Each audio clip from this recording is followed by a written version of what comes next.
কয়দিন ধরে এক নাগাড়ে এইভাবেই বৃষ্টি হচ্ছে। এদিকে ঘরে দুটো চালও নেই যে সেদ্ধ করে খাবো।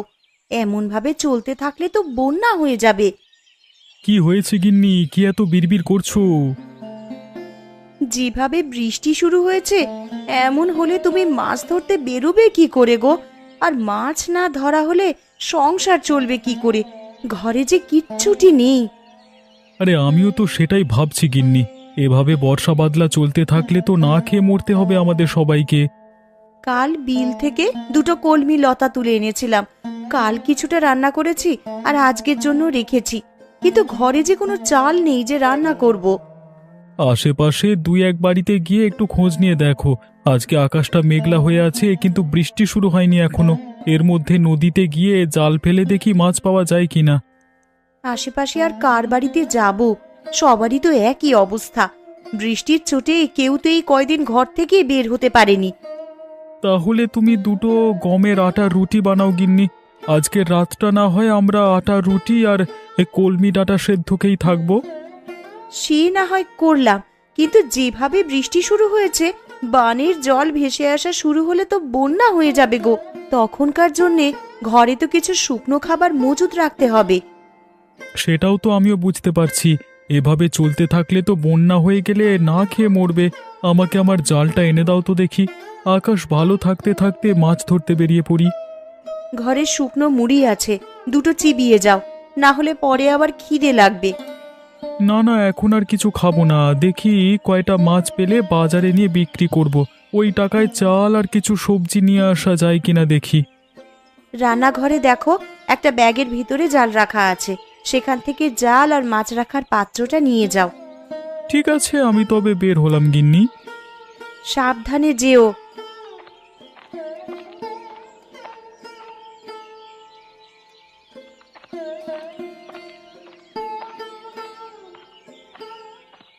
হায় হায় হায় হায়, কি হলো আমার? জমিতে যে জল জমতে শুরু করেছে। কিছুদিন হলো কেবল ধান তুলেছি, এখন জল জমলে যে আর গাছগুলো বাঁচবে না, সব জলের নিচে পচবে।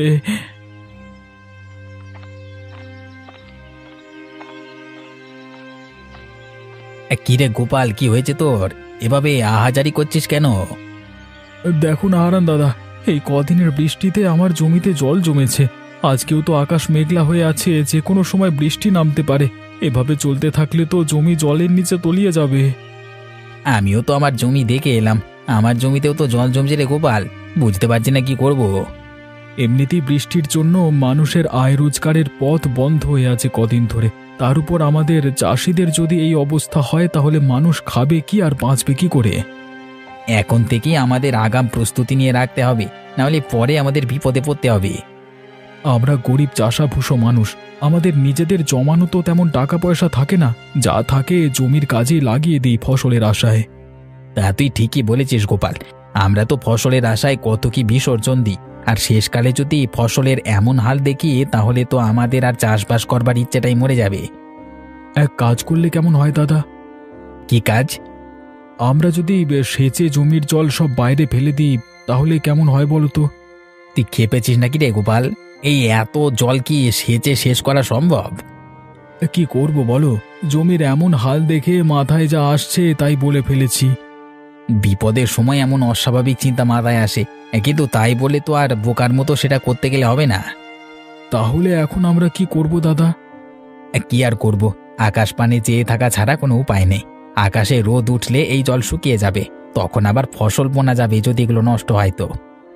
আবার ফসল বুনবার মতো সামর্থ্য এখন আমার নেই দাদা। আর তাছাড়া আকাশের যা হাবভাব দেখছি, তাতে করে মনে হয় না এই বৃষ্টি এত সহজে যাবে। সে পরে দেখা যাবে, এখন এখানে বিলাপ করে লাভ নেই। চল বাড়ির দিকে যাই আমরা।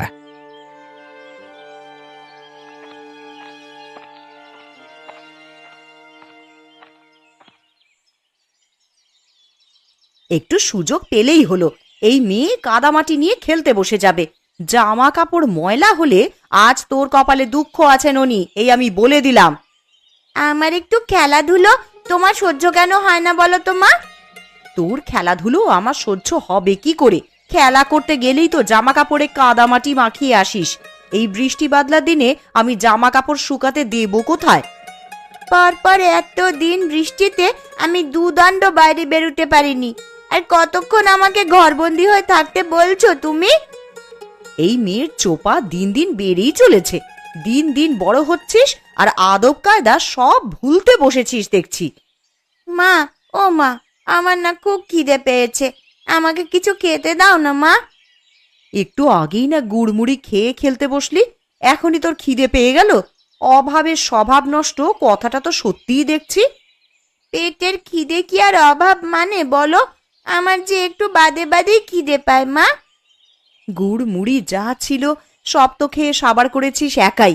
এখন তোকে আর কি খেতে দিই বলতো? ঘরে কিচ্ছুটি রাখার উপায় নেই তোর জন্যে। খাবার দেখলেই কখন খেয়ে শেষ করবি সেই চিন্তা তোর। এখন আমার খুব খিদে পেয়েছে, আমায় কি খেতে দেবে দাও। রান্নাঘরে পান্তা ভাত রাখা আছে তোর বাবার জন্য, সেখান থেকে কিছু ভাত নিয়ে খা, আর বাকিটুকু তোর বাবার জন্য রেখে দে। পান্তা ভাত কি দিয়ে খাবো মা? তরকারি কি কিছু আছে? না, পেঁয়াজ আর লঙ্কা দিয়ে ডোলে খা। দুপুরে কচু ঘন্ট করে দেবো খন। শুধু পেঁয়াজ আর লঙ্কা দিয়ে কি ভাত খাওয়া যায় নাকি? তুমি আমাকে অন্য কিছু বানিয়ে দাও না মা। ঘরে আর কিচ্ছু নেই রে মা, এখন পান্তা ভাত খা। একটু বাদেই তো আবার দুপুরের রান্না বসাবো। রান্না হয়ে গেলে তখন আবার গরম গরম ভাত খাস। ঠিক আছে মা, তাই দাও তবে আমাকে। তুই রান্নাঘরে গিয়ে নিজে নিয়ে খা না, আমি দেখি কচুগুলো কেটে ফেলি। আর সাবধানে যাস, উঠানে আবার পা পিছলে পড়লে কিন্তু ব্যথা পাবি।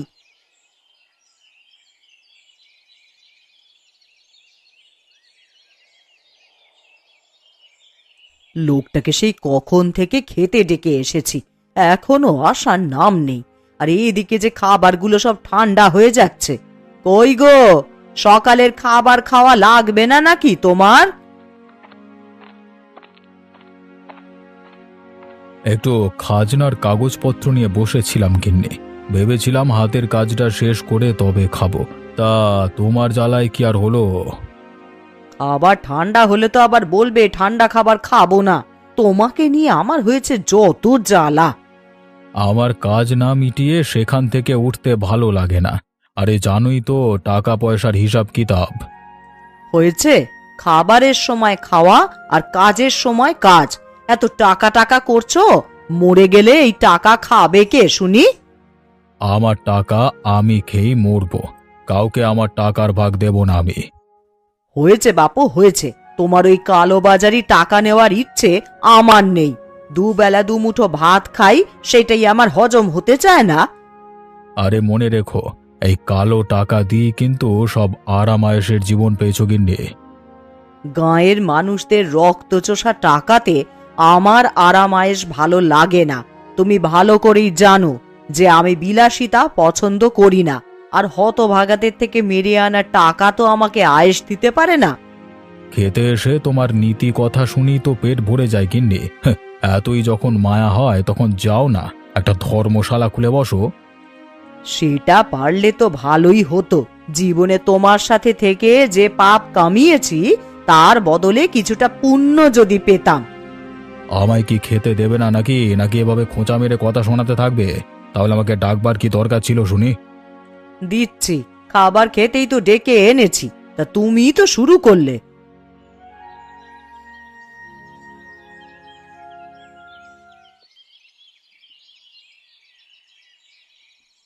ননি, ও ননি, একবার এদিকে আয় তো মা।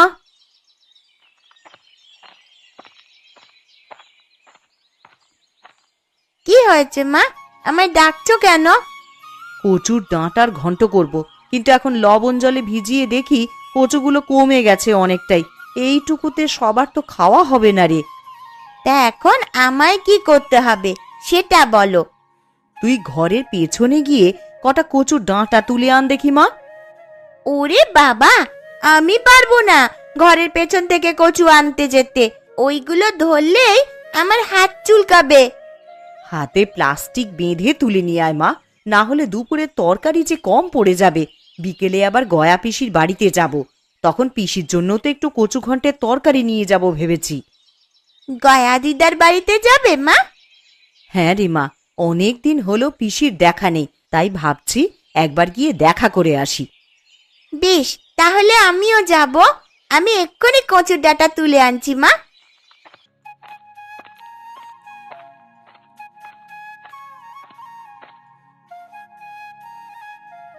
জয়াদি, ও জয়াদি, রান্না বসিয়ে দিয়েছো দেখছি।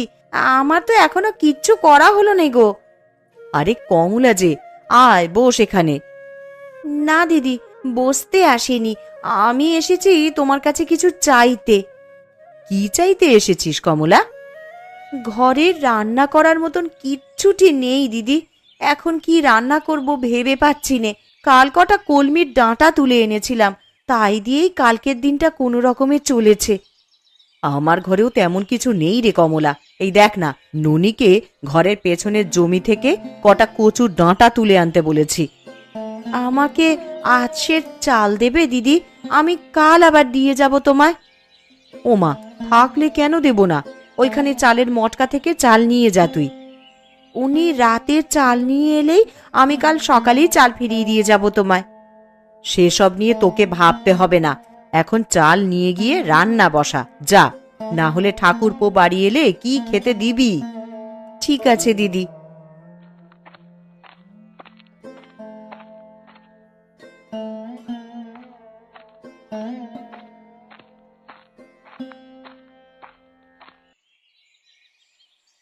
আজ 2 দিন হয়ে গেল বাড়ির বাইরে কোথাও যেতে পারছি না।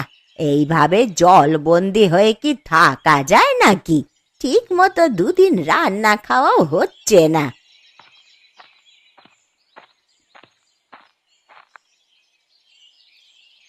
এ কি গো পিসি, তোমার বাড়িতে যে বানের জল উঠেছে, সারা উঠোন তো জলে ভরে গেছে গো। এই জন্যই বুঝি দিদার দেখা নেই আজ কদিন ধরে। ওরে, তোরা আস্তে আস্তে আয় এদিকে, দেখে শুনে পা ফেলিস, আবার উঠানে পা পিছলে জলে পড়ে যাস নে তোরা। তা এইভাবে জলবন্দি হয়ে আছো, আমাদের একটা খবর দিলেও তো পারতে পিসি। খবর দেব কি করে লছুরি? দেখতে পাচ্ছিস নে জলে আমার উঠোন একেবারে ডুবে আছে। এই হাঁটু জলে নেমে আমি এখন তোদের খবর দিতে যাব? খবর না দিলে আমরা কিছুই জানতে পারবো না তো। এখন তোমার জন্যে কচু ঘন্ট নিয়ে এলাম বলেই না দেখতে পেলাম, না হলে তো আমরা জানতেও পারতাম না দিদা। তা তোরা আমায় কেমন ভালোবাসিস তা আমার জানা হয়ে গেছে। দুটো দিন পার হয়ে গেল আর তোরা এখন এসেছিস আমার সাথে দেখা করতে। কি করব পিসি, দেখলেই তো এই 2 দিন কেমন টানা বৃষ্টি হলো। আকাশের ভাব ভালো দেখছি না গো, সন্ধ্যায় খুব বৃষ্টি হবে বলে মনে হচ্ছে। আরো বৃষ্টি হলে তো এবার জল ঘরে উঠে যাবে দিদা, তখন তুমি থাকবে কোথায়? এই বুড়ির আর কে আছে যে দেখে রাখবে? বানের জলে ভেসেই না হয় চলে যাব কোথাও। ছি ছি পিসি, এসব কথা কখনো মুখেও আনবে না। আমরা সবাই আছি তোমার পাশে। আবহাওয়া বেশি ভালো দেখছি না, তুমি বরং আমাদের সাথে আমাদের বাড়িতে চলো পিসি। হ্যাঁ দিদা, আমাদের সাথে চলো। এই বিপদে তোমাকে একা রেখে যেতে পারবো না আমরা। তা বেশ, তোরা যখন এত করে বলছিস তবে তাই চল।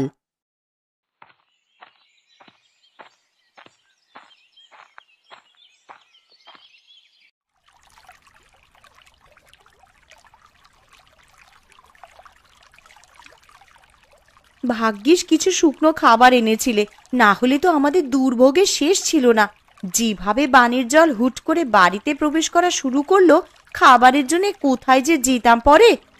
জল বেড়ে যাচ্ছে দেখি তো দরকারি জিনিসপত্র নিয়ে বাড়ির চালায় উঠে এলাম, না হলে আর উঁচু জায়গা পেতাম না। কলা গাছের ভেলা বানিয়ে রেখেছি, যে কোনো দরকার হলে এই ভেলায় ভেসে বেরোনো যায়। কিন্তু যেইভাবে চারপাশে বানের জল বাড়ছে, আমার যে বড্ড ভয় হচ্ছে গো। জল বেশি হলে তখন যাব কোথায় আমরা? ও তুমি চিন্তা করো না গিন্নি, একটা না একটা উপায় ঠিক হবে। আমি একটু বেরোবো। হ্যাঁ, তুমি আবার এখন কোথায় যাবে শুনি? হারান দাদা গোপাল দাদাদের কি অবস্থা, তারা কোথায় আশ্রয় নিয়েছে, এসব একটু দেখে আসতে হবে তো। তুমি চলে গেলে আমি একা একা কি করব এখানে? জল যদি বেড়ে যায় তাহলে আমি একা হাতে কিভাবে কি করব? ওসব নিয়ে চিন্তা করো না গিন্নি, কলা গাছের ভেলা তো একটা বানাইনি, মানে আমি আগে থেকেই আর একটা ভেলা বানিয়ে রেখেছি। কোনো বিপদের আভাস পেলে জিনিসপত্র নিয়ে ভেলায় চড়ে বসবে। হ্যাঁ, না বাবা, আমার একার এত সাহস হবে বলে মনে হচ্ছে না। হবে গিন্নি হবে, বিপদে পড়লে মানুষ সব করতে পারে। ভাবছি সবাইকে নিয়ে মোড়লের বাড়ি যাব কিছু সাহায্যের জন্য, আর সাথে করে জালটা নিয়ে যাব। বানের জলে ভাসা কোনো বড় মাছ পেলে ধরবো। মানুষ বাঁচবে কি করে তাই ভেবেই মাথা খারাপ হয়ে যাচ্ছে, আর তুমি কিনা বানে ভাসা মাছ ধরবে? হ্যাঁ গো হ্যাঁ গিন্নি, যদি ভালো মাছ পাই তবে আমরা সবাই মিলে সেটা তো খেতে পারবো। কারোর কাছেই যে খাবার জিনিস তেমন কিছু নেই। তা তুমি ঠিকই বলেছ, এই সময় তো নদী নালা সব ডুবেছে, বড় বড় মাছ এখন বানে ভেসে আসবে।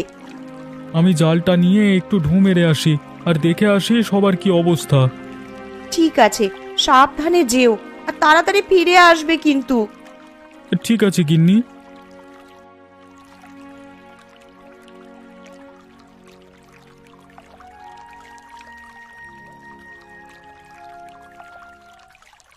একদিনের মধ্যেই কত জল উঠে গেছে। এইভাবে বানের জল আসতে থাকলে তো সারা গ্রাম জলের নিচে চলে যাবে।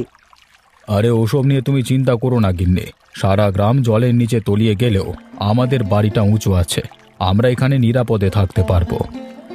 তুমি কেমন মোড়ল বলো তো?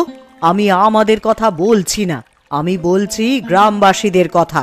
তাদের এই বিপদের দিনে তোমার উচিত তাদের পাশে দাঁড়ানো। আর তুমি আবার এখন শুরু করলে? দেখছো বানের জলের জন্য সবাই ঘরবন্দি হয়ে আছে, তার মধ্যে তুমি বলছো আমাকে মানুষের খোঁজ নেওয়ার জন্য। সব সময় নিজেরটাই বুঝলে তুমি। তোমাকে যে কে মোড়ল বানিয়েছিল? আমাকে গ্রামের লোকেরাই মোড়ল বানিয়েছিল, কিন্তু আমার ভালো তো তোমার হজম হবে না।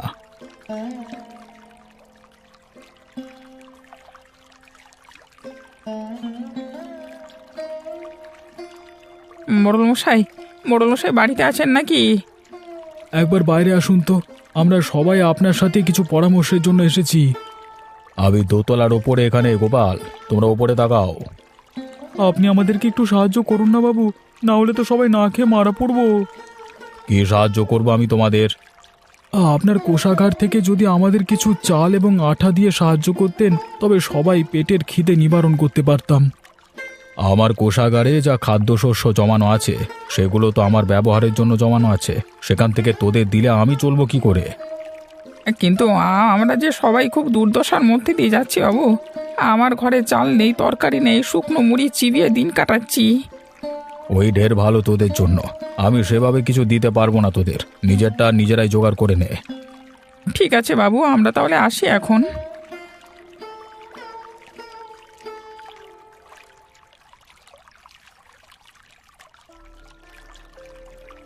ও মা, দেখো ওই দেখো, কত বড় একটা মাছ দেখা যাচ্ছে বানের জলে। আরে তাই তো রে, এমন বড় মাছ তো আমি আগে কখনো দেখিনি। এটা কি মাছ গো পিসি? দেখে তো মনে হচ্ছে বিশাল একটা কাতলা মাছ হবে এটা। ওই তো বাবারা সবাই চলে এসেছে। বাবা জানো, এই বানের জলে বড় একটা কাতলা মাছ ভাসতে দেখা যাচ্ছে। কি গো, কোনো সাহায্য পেলে মোড়লের কাছে? না গো গিন্নি, মোড়ল আমাদের কোনো সাহায্য করতে রাজি হলো না। এখন এই বিপদের দিনে আমরা যে কি করব? ঘরে যা ছিল সব তো প্রায় ফুরাবার পথে। এগুলো পুড়িয়ে গেলে খাবো কি আমরা তখন? তোরা মাছ ধরা শুরু কর, বড় কাতলা মাছ দেখা যাচ্ছে বানের জলে। ধরতে পারলে বিক্রি করে অনেক টাকা পাওয়া যাবে। তা তুমি মন্দ বলনি পিসি। ওই যে বাবা দেখো, কত বড় একটা মাছ। এমন মাছ আমি জীবনেও কখনো দেখিনি। তুই দেখবি কি রে? আমরাও যে এমন বড় মাছ আগে কখনো দেখিনি। এই মাছ আমাদেরকে ধরতেই হবে, যে যা পারো তাই নিয়েই চলো। আমরা মাছটা ধরবার চেষ্টা করি, আর আমার কাছে জাল আছে। তবে চলো মাছটার পিছু করি।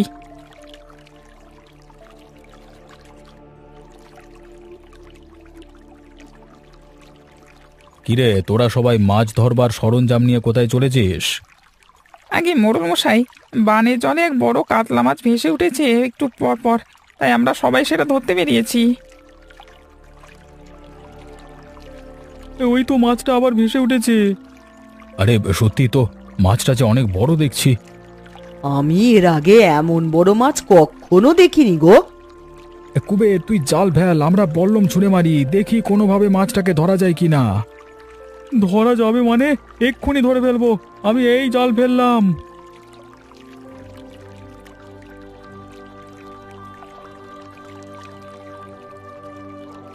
দাদা, আমাকে সাহায্য করো তোমরা, একা হাতে আমি বড় মাছ তুলতে পারবো না। মাছটা জালে আটকা পড়ে লাফালাফি করছে। হ্যাঁ হ্যাঁ, আমরা সাহায্য করছি তোকে। মাছটা তো অনেক বড় রে কুবের, এটা নিয়ে শহরের মুখে হাটে বিক্রি করে আয়, অনেক দাম পাবি তাহলে। না না, এই মাছ আমি বিক্রি করব না বাবু, এই মাছে সবার অধিকার আছে, সবাই এই মাছ দেখেছে, আমি একা এটা করতে পারবো না, তাই আমি এটা ভাগ করে নেব সবার সাথে। মোড়ল মশাইকেও তার ভাগেরটা আমরা এখানেই দিয়ে যাব। দেখলে দেখলে তো ওরা কেমন ভালো মানুষ। বানে ভেসে আসা একটা বড় কাতলা ধরে ওরা সেটা তোমাকে ভাগ দিতে চাইছে, আর তুমি কিনা ওদের একটু সাহায্য করতে চাওনি। আমি আমার ভুল বুঝতে পেরেছি, আসলে একা একা কোনো কিছু ভোগে শান্তি নেই। কথায় আছে, ভোগে নয় ত্যাগেই প্রকৃত সুখ। তোরা যাবার পথে আবার কোষাগার থেকে চাল ডাল যা লাগে নিয়ে যা। তাহলে তো আজকে বানে ভাষা বড় কাতলা মাছ দিয়ে মহাভোজ হবে সবার। তোরা বাড়ি গিয়ে সবাইকে আমার এখানে নিয়ে আয়, এই বিপদে আমরা সবাই একসাথে আমার বাড়ির দোতলায় থাকবো। ঠিক আছে বাবু, আমরা তাহলে বাড়ি গিয়ে সবাইকে নিয়ে আসি। মাছটা আপনার বাড়িতে রেখে যাই, এসে না হয় রান্না বান্নার আয়োজন করা যাবে। হ্যাঁ।